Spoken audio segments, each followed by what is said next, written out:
hag an neil sujet mateze vi gerlag evit Laurence mateze plij da radin diski gant an tuden. Meg alti unan deus a barregejou pe unan ket ma plij dit kenan diskrivan duden pe bean duden disabel zolvech ma zavez lewar, mais an tuden a zeblan bean evel domni a koускoude en a un dermad an barbenak ispiciel pe diblat Oui, il y a zezet dans le passage en historiou var traoù guir, traoù meus pe klevet dans guir, pe bevet va unan, hag a zo deus outi l'air fiou disabel, mais meus bevet da skouer e maiot, pa de bloavichou. Hag e moa kroget da skrivalerioù evit a grenardet hag a oa o veva e maiot ramne oa nitra divar o fen. Hag e moa sonjet oa ki brao reideo da lenn nemet traoù ar c'hoare, se Paris, se New York, me warme, hag er fiou pell, a reze o doa ie ar guir da lenn traoù a gomz deus o bue o unan.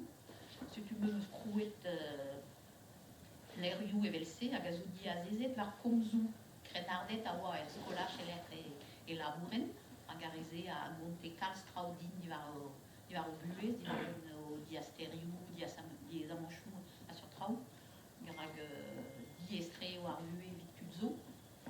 Hag emeus krouet historioù evit var un tu rei enor deo, rei ar gomz deo, hag rei deo ar blijadur da lenn a da velet talvouduzier. A di war ze o ganedier ben Louisa, ze hag a zo baz prizarion kiz en dro ar blamou. Ya, setu.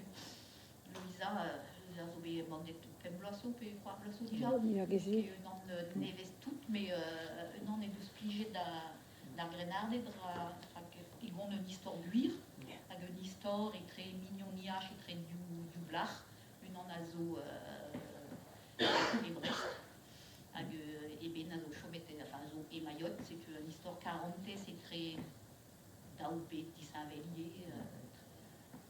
Ja, garbet krive, pa vet taolenet penoze strejou maiot vid bugalen o deus ket daoualar vid dibi, a zistro gant ar mean vin roet e skolach evit boet ar familh, enfin traoù spontus a zo.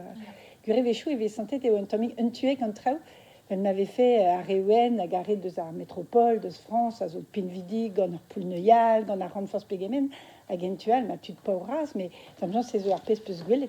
Ar pez zo gwelet, quoi. Pez zo gwelet un sort apartail da zo, hag un disparti braz, et très vraiment croaz da mzonj, et très a reven, hag o deus ar galmout, on a tout, hag a re ar vro,